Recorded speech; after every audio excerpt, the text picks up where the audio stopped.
Germans were surprised when proximity fuses wiped out entire formations at the Battle of the Bulge. Colonel George Axelson stood in the pre-dawn darkness of December 16, 1944, facing a decision that would violate direct orders from the highest levels of Allied command.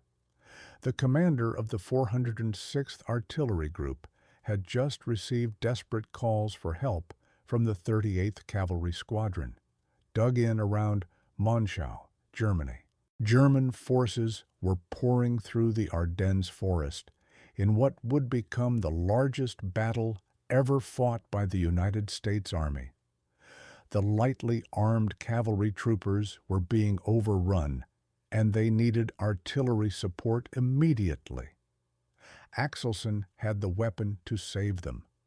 Sitting in his ammunition stores were crates of artillery shells marked with a cryptic code, POSIT. These shells contained a technology so secret that it was guarded at the same level as the atomic bomb. The Pentagon had explicitly forbidden their use over enemy-held territory for fear that a dud shell might fall into German hands, allowing the enemy to reverse engineer one of America's most closely guarded military secrets. Supreme Commander Dwight Eisenhower had been fighting for permission to use these shells for months, but authorization had not yet come through official channels. The sounds of battle grew louder. German infantry and armor were pushing forward under cover of the morning fog. American cavalry troopers were fighting and dying. Axelson made his decision. The emergency trumped the restrictions. He ordered his gunners to load the POSIT shells and open fire. Minutes later, the German attack formations advancing toward Monschau experienced something they had never encountered before in years of warfare across Europe and Russia. Artillery shells began exploding not when they hit the ground, not at predetermined altitudes set by timers, but at precisely 30 feet above their heads. The air bursts were perfect, consistent, and utterly devastating. Shrapnel rained down on troops who thought they were safe in their foxholes and trenches. The German assault collapsed in confusion and carnage. The soldiers who survived staggered back toward their lines in what witnesses would later describe as a dazed state. They had no idea what had just happened to them. The shells had given no warning, no chance to take cover, no time to react. Traditional artillery you could hear coming. You could dive into a hole, press yourself against the earth, and have a chance. This was different. This was death falling from the sky with scientific precision. Within hours, reports were flooding back to German command posts across the Ardennes. Something new was happening. American artillery had suddenly become far more lethal.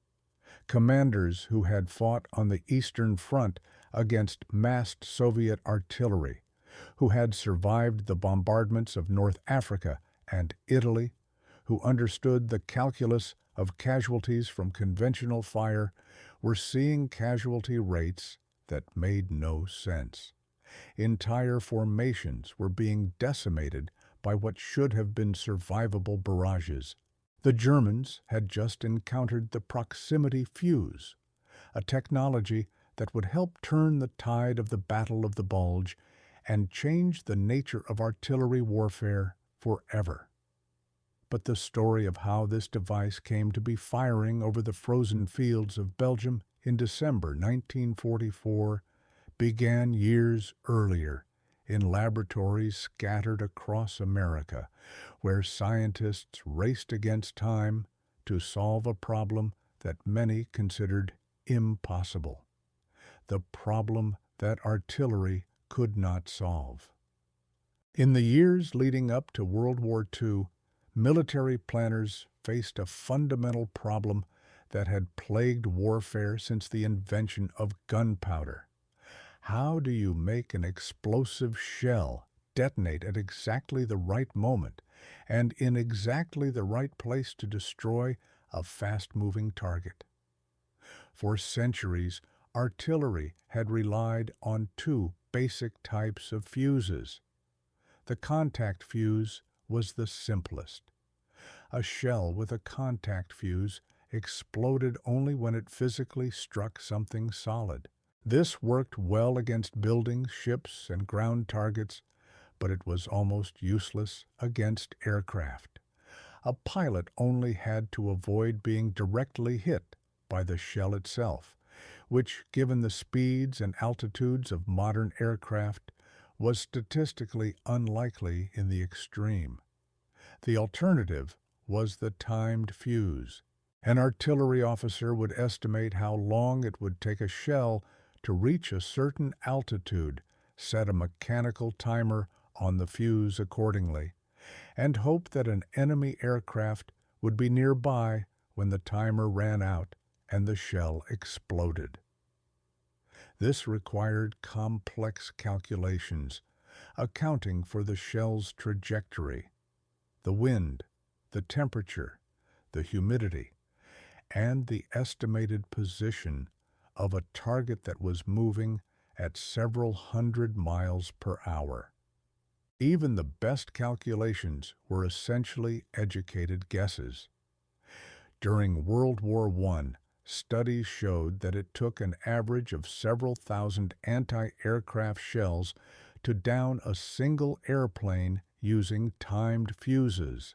By 1940, as Europe descended into war and Japan pushed deeper into Asia, the problem had become critical.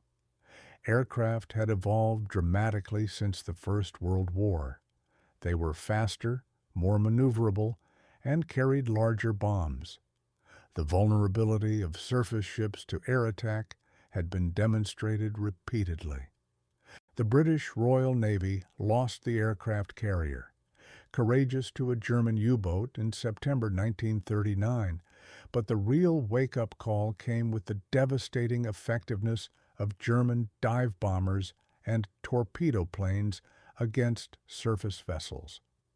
The United States Navy understood that America's entry into the war was likely just a matter of time, and when it came, the Navy ships would be operating in both the Atlantic and Pacific, facing determined enemy air forces. The existing anti-aircraft defenses were inadequate. Gunners were essentially throwing up a wall of exploding metal and hoping that something would hit. The waste was staggering, the effectiveness was minimal, and the danger to friendly forces and civilians was real.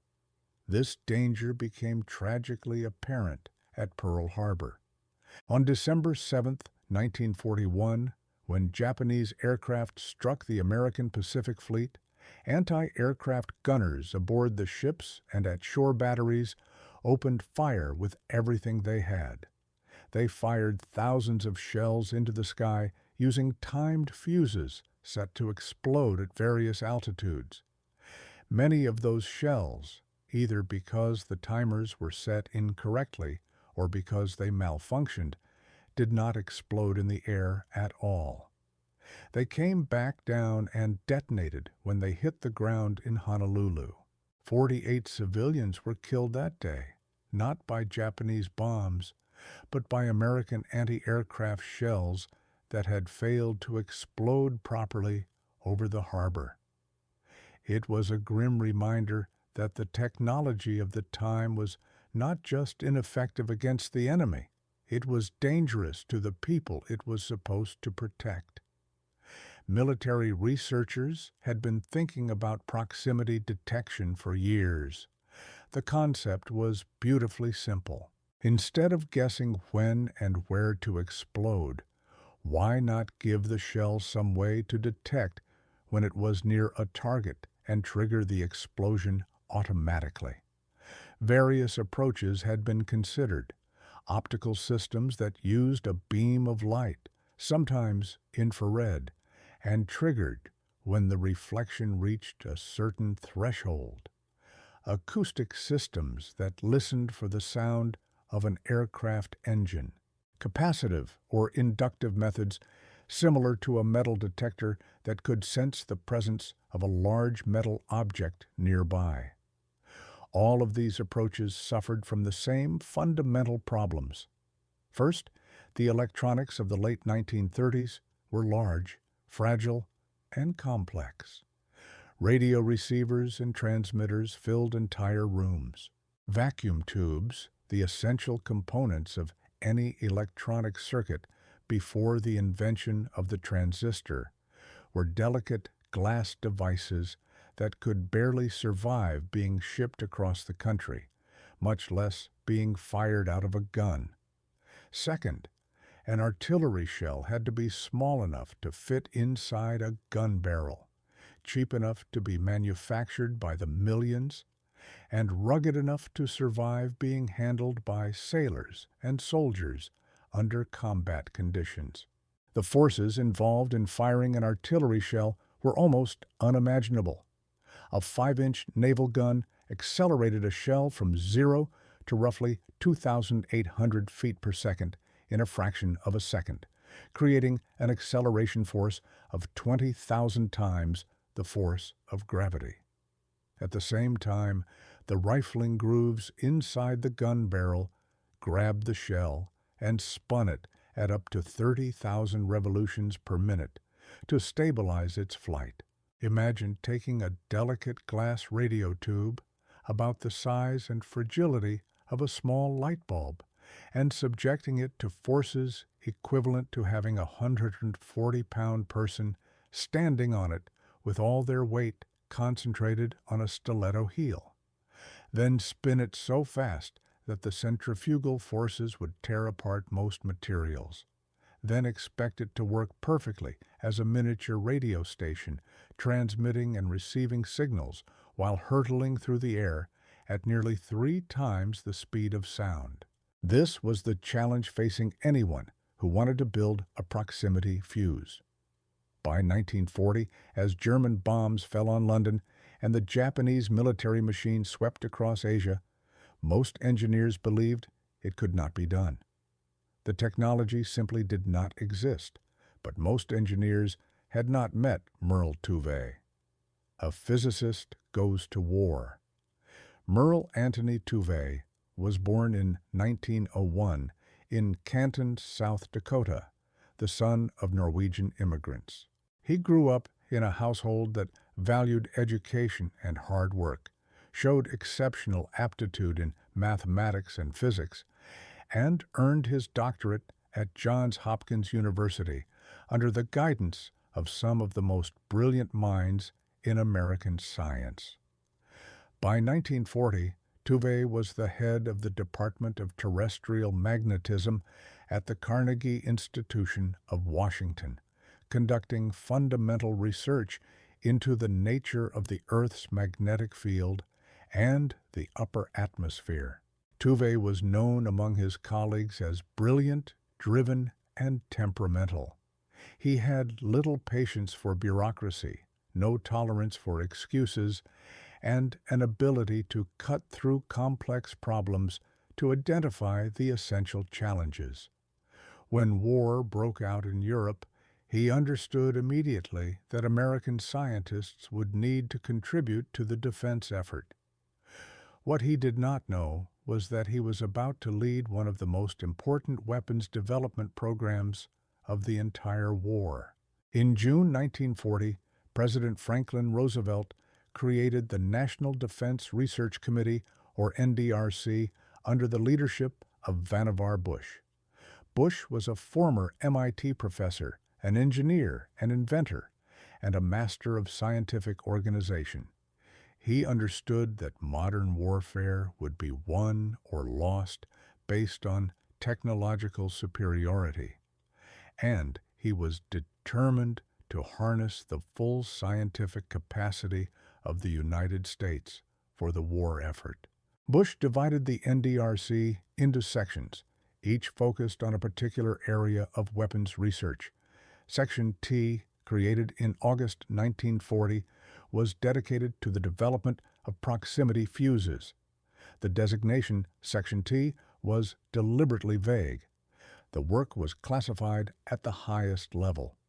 Bush placed Merle Tuve in charge, and Tuve assembled a small team of physicists and engineers at the Carnegie Institution's Department of Terrestrial Magnetism in Northwest Washington. The team included Richard Roberts, a physicist who had worked with Tuve on nuclear research, Lawrence Hafstad, Lloyd Berkiner, and several other brilliant scientists who set aside their peacetime research to tackle what many considered an impossible problem. The breakthrough came from an unexpected source. In September 1940, a British scientific mission led by Sir Henry Tizard arrived in the United States, carrying some of the most closely guarded military secrets of the war. The Tizard mission, as it came to be known, was a desperate gamble by a Britain that was fighting alone against Nazi Germany.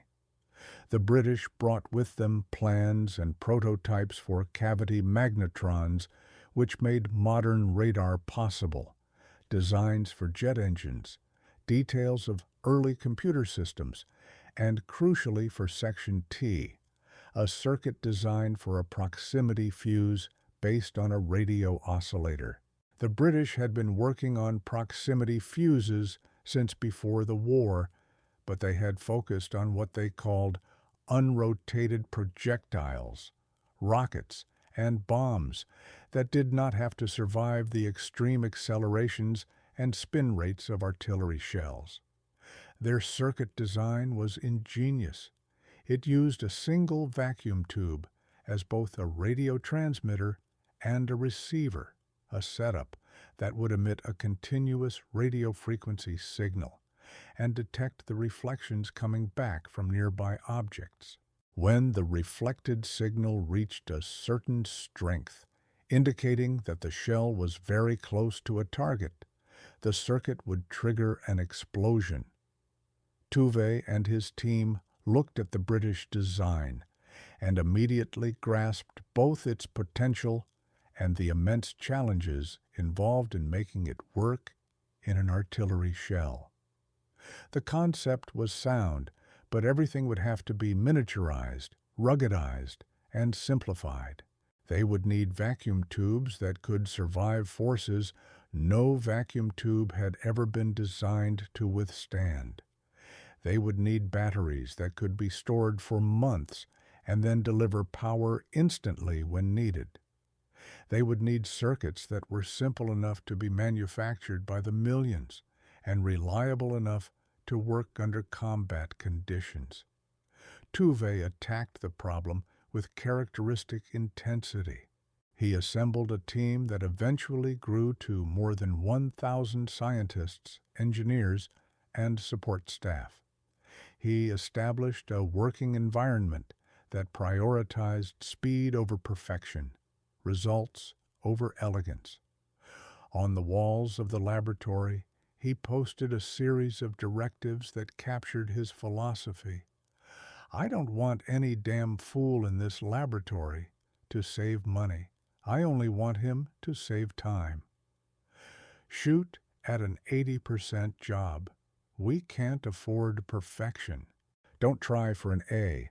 In a war, D is necessary and enough, but an F is fatal. The first major challenge was the vacuum tubes. In early 1941, Section T began experimenting with miniature tubes designed for hearing aids. These tubes were much smaller than standard radio tubes, about the size of a thimble, but they were still far too fragile. The team began dropping tubes from various heights onto concrete and armor plate to test their durability. To everyone's surprise, some of the tubes survived. It was not much, but it suggested that with the right design modifications, rugged enough tubes might be possible. This was where James Van Allen entered the story. Van Allen, who would later become famous as the discoverer of the radiation belts surrounding Earth, joined the Applied Physics Laboratory at Johns Hopkins University in 1942. He brought with him expertise in building instruments that could survive being launched on high-altitude rockets, and he understood the principles of designing electronic components to withstand extreme forces.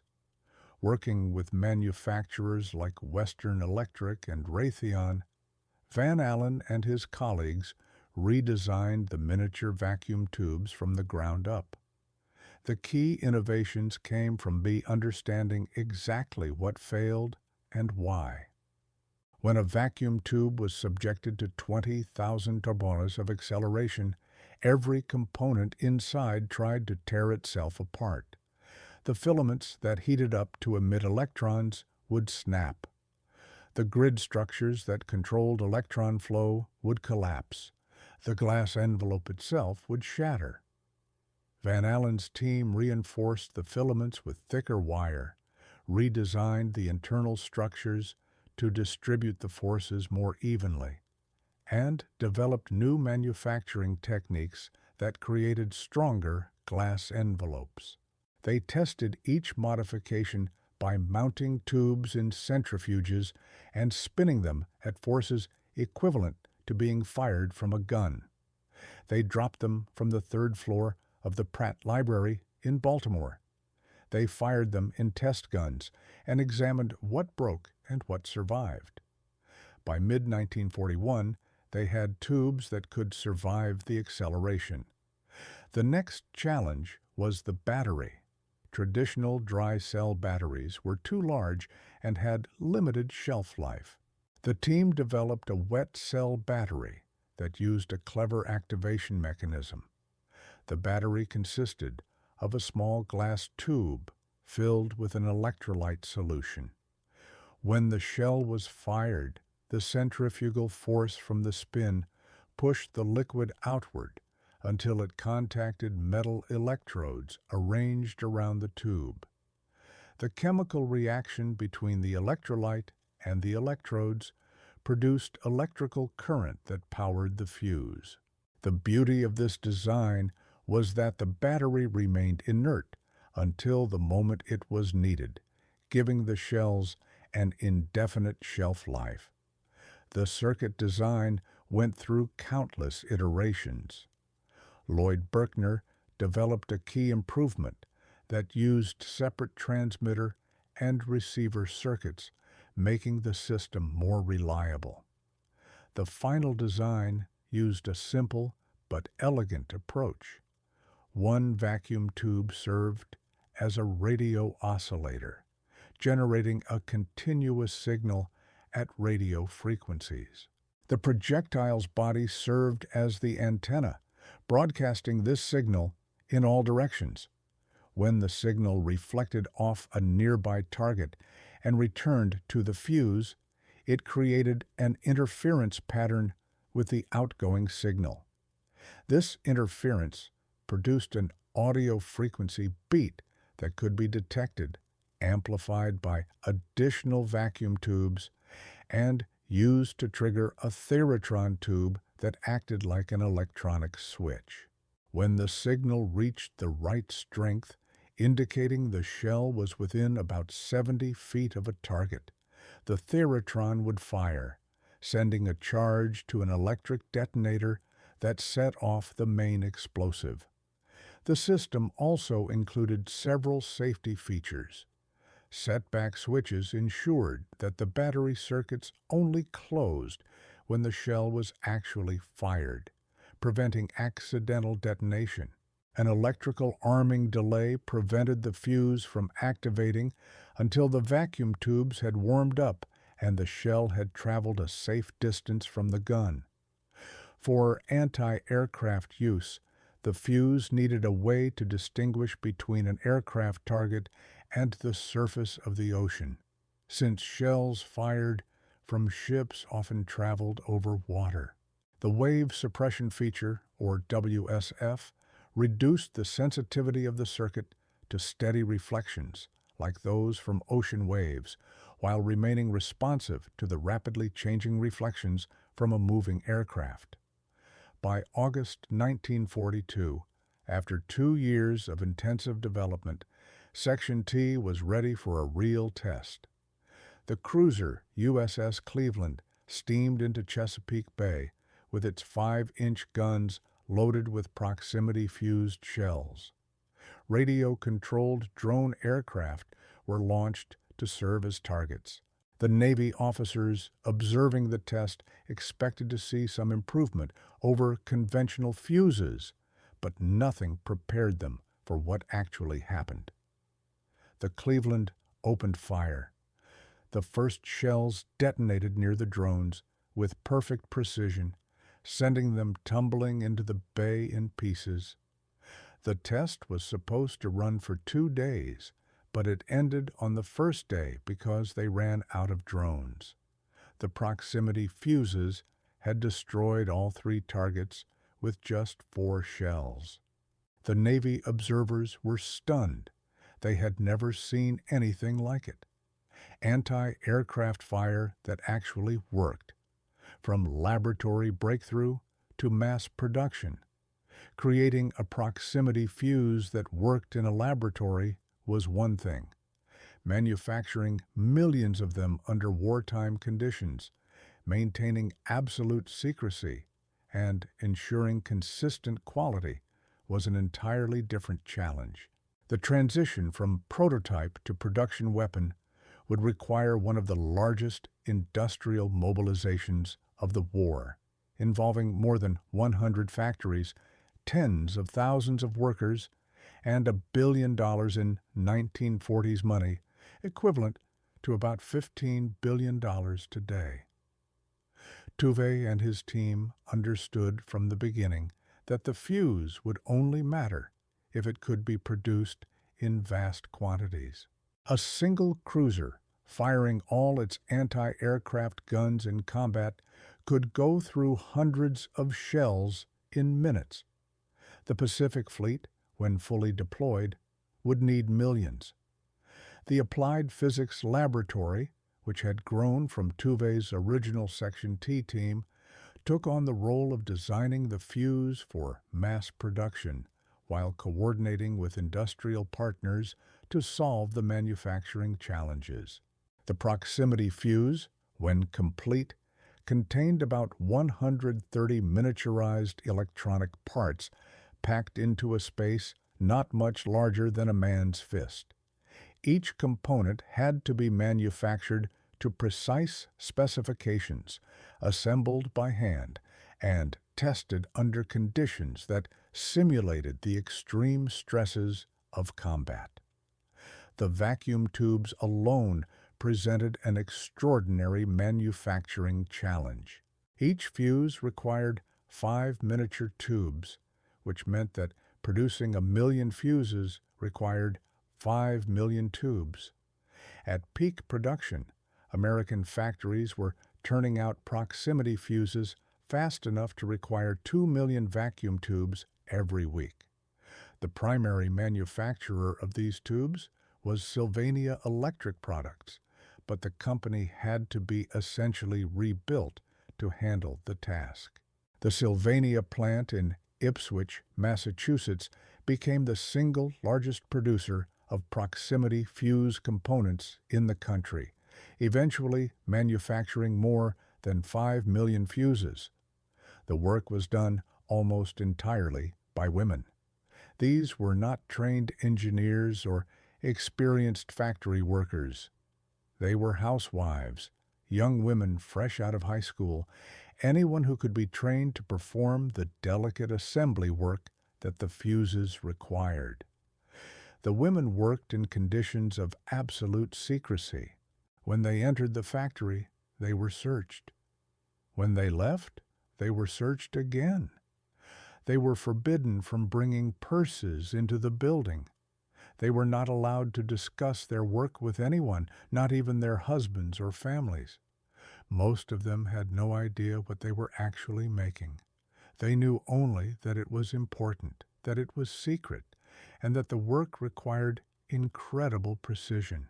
Each vacuum tube was smaller than a pencil eraser, made of glass so thin it could barely be handled, filled with wire filaments and metal grids that had to be positioned with tolerances measured in fractions of a millimeter. The women assembled these tubes by hand, one after another, hundreds per day. Mary Conley, Phyllis Hills, Victoria Sibis, Helen Thurber, and thousands of other women whose names have been largely forgotten by history, performed this painstaking work for years. They learned to handle components so fragile that a slight pressure would destroy them. They worked under magnifying glasses, fitting pieces together with tweezers, soldering connections with precision that would have challenged a jeweler. The tubes were then tested by machines that subjected them to simulated firing forces, spinning them in centrifuges and dropping them to ensure they could survive the journey from gun to target. The human cost of this work only became apparent decades later. The solder used in the assembly process contained beryllium, a metal that can cause severe lung disease with long-term exposure. Many of the women who worked on the proximity fuse developed health problems years afterward. The latency period for beryllium exposure can be 60 years, meaning that women who assembled fuses in 1943 might not develop symptoms until the early 2000s. Some contracted malignant mesothelioma and other forms of lung disease. They had given their health in service to their country, working in secrecy on a weapon whose very existence they did not fully understand. The assembly of complete fuses took place at 5 main factories: Crosley Corporation in Cincinnati, Ohio, RCA, Eastman Kodak, McQuay Norris, and Sylvania. The Crosley Corporation became the second largest producer after Sylvania. Louis Crosley, the company president, described the operation in a post-war interview as running around the clock 7 days a week, with 10,000 employees working in shifts. At peak production, Crosley alone was producing 16,500 fuses per day. The company manufactured more than 5 million fuses during the war, about 24% of the total production. Quality control was obsessive. Every fuse had to pass multiple tests before it could be loaded into a shell. The vacuum tubes were tested in centrifuges that simulated the acceleration of firing. The complete fuses were subjected to rough handling, temperature extremes, humidity, and vibration. In one test, fuses were deliberately dropped on concrete to ensure they could survive being accidentally knocked off a table.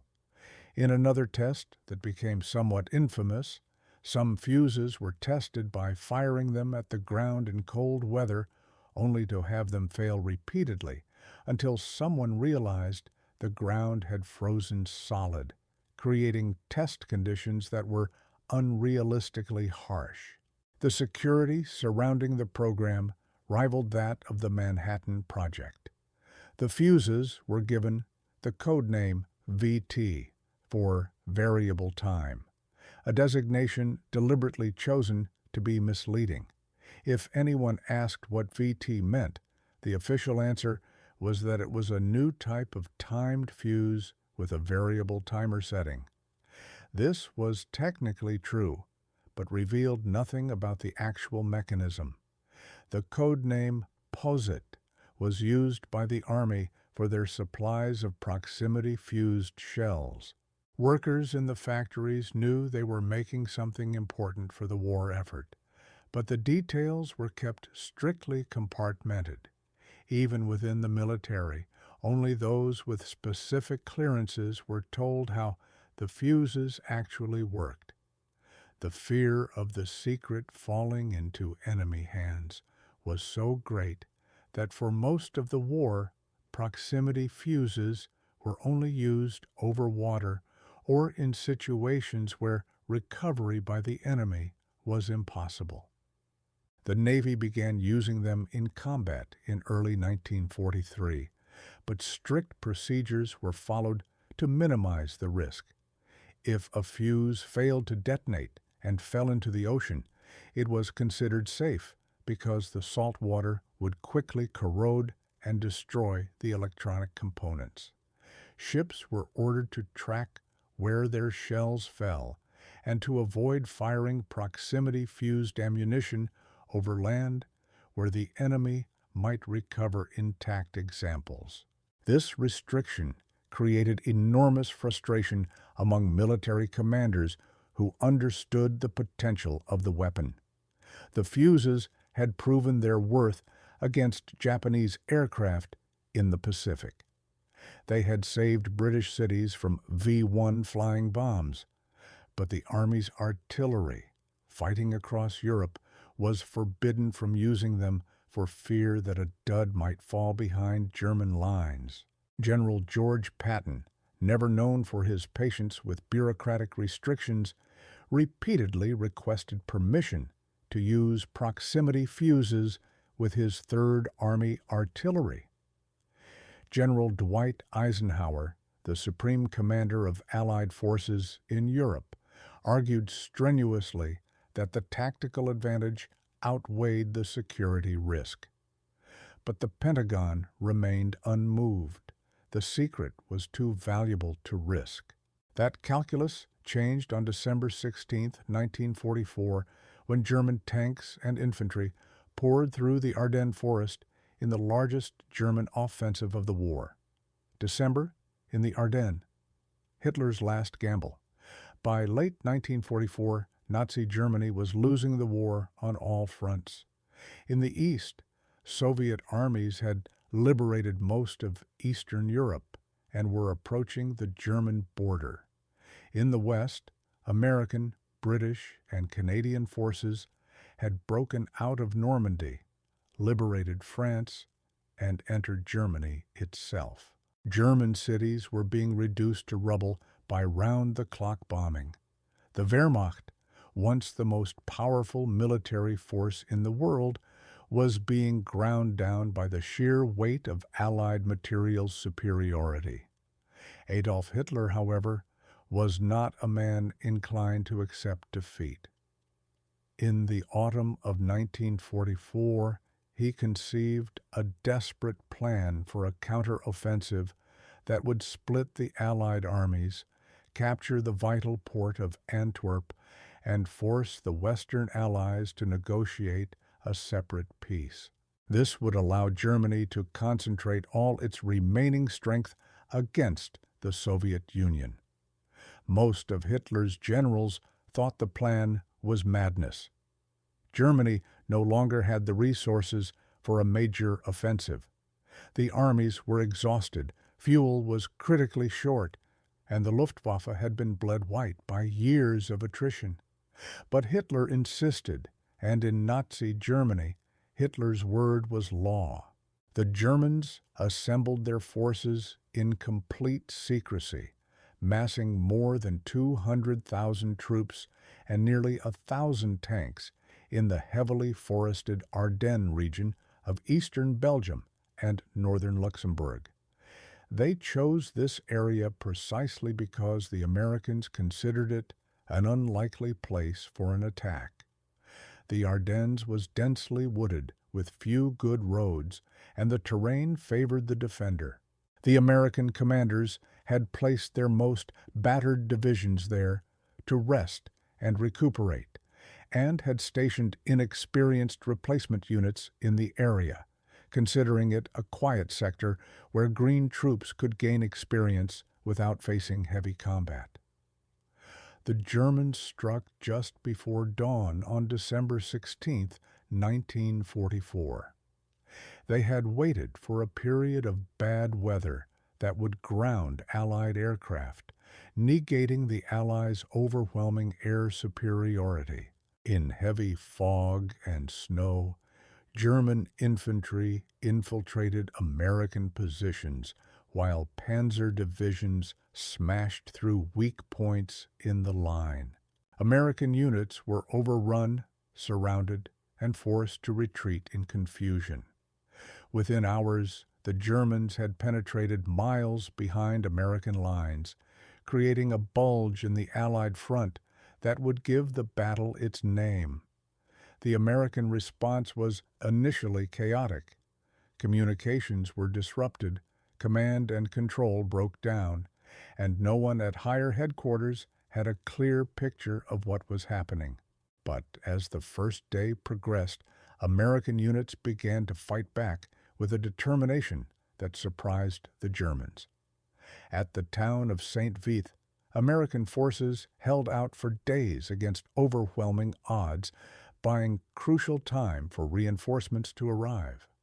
At Bastogne, the 101st Airborne Division was surrounded but refused to surrender, tying down German forces that were desperately needed elsewhere. On the northern shoulder of the German advance, American units at Elsenborn Ridge held their ground and inflicted terrible casualties on attacking German formations.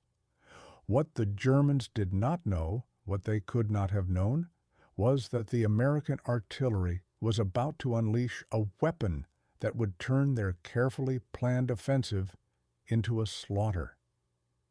Within 2 days of the German attack, the Pentagon lifted the restriction on using proximity fuses over enemy-held territory.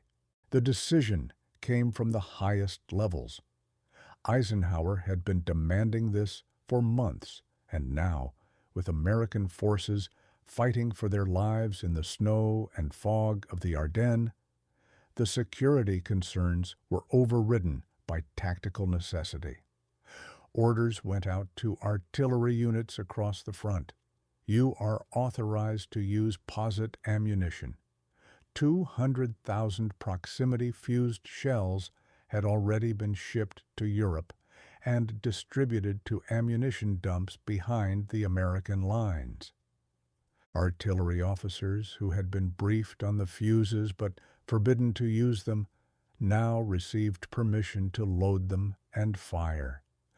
The gunners themselves, most of whom had never seen these special shells before, were given quick briefings on what made them different. They were told only that these shells would explode in the air at a preset height, that they should be used against concentrations of enemy troops in the open, and that they were not to discuss them with anyone.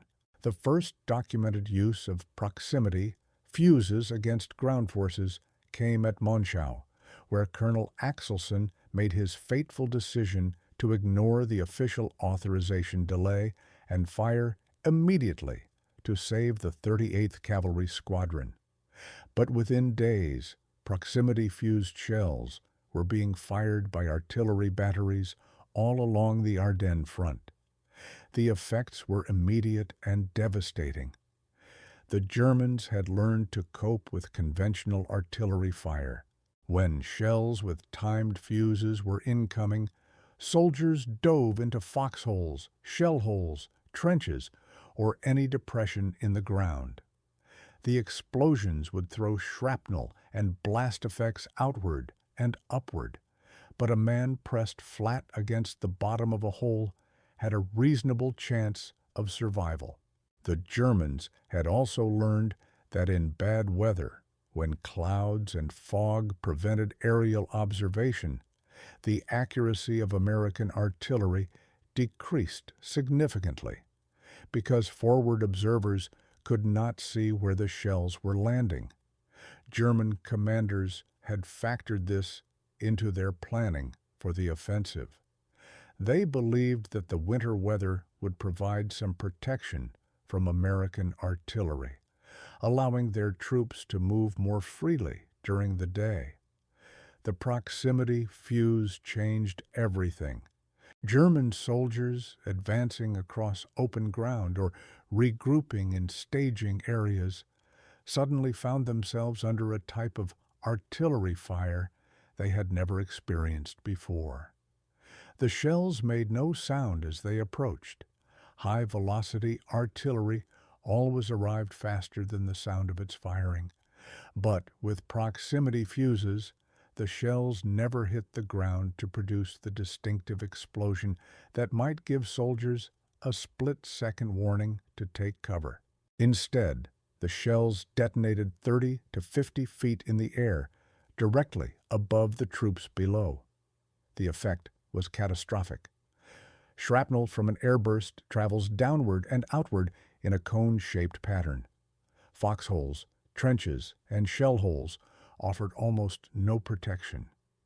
A man hiding in a hole was actually in more danger from an airburst than a man standing up because the shrapnel was coming from directly overhead.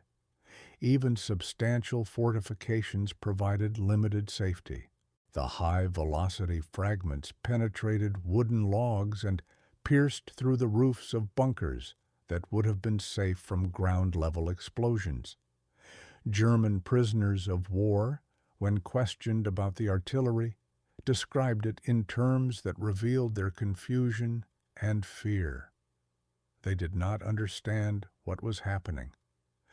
They knew artillery, had survived countless bombardments on the Eastern Front and in North Africa and Italy, understood how to take cover and when to move. But this was different. This was death from above with no warning and no defense. Prisoners emerged from barrages in what American intelligence officers described as a dazed state, clearly traumatized by an experience that defied their expectations of how artillery worked. German commanders quickly realized they were facing a new weapon, but they had no idea what it was or how it worked. Initial reports spoke of shells that hung in the air and exploded with unnatural precision. Some officers speculated that the Americans had developed a new type of timed fuse, calibrated with unprecedented accuracy. Others believed it was some form of radar-guided artillery. A few even suggested chemical weapons, so inexplicable were the casualty patterns. None of these explanations fit the evidence. Traditional countermeasures failed completely. Spreading out formations did not help. Digging deeper foxholes made things worse. Moving at night, long a German specialty, provided no protection. The shells did not care about darkness or fog. They did not rely on observers or visibility. They simply sensed the presence of men and exploded at the worst possible moment. At Elsenborn Ridge, where German infantry and armor repeatedly attempted to break through American lines, proximity-fused artillery turned every advance into a massacre. German units that emerged from the forest to form up for attacks were shredded before they could even begin moving. Officers trying to regroup their men were killed along with their radio operators. Assault waves dissolved before reaching American positions, leaving the ground littered with bodies and equipment.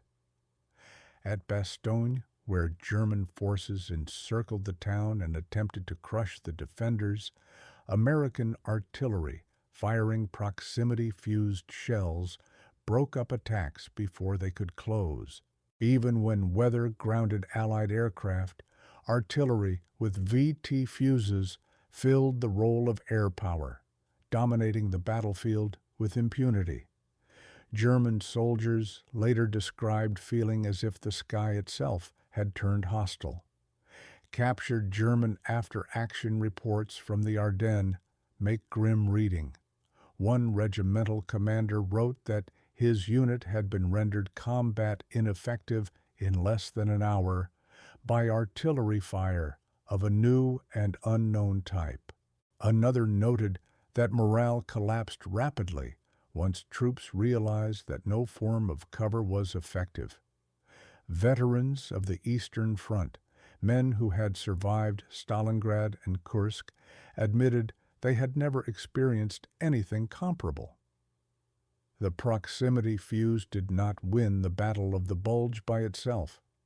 German fuel shortages, Allied reinforcements, clearing weather that restored air superiority, and Hitler's strategic miscalculations all played decisive roles.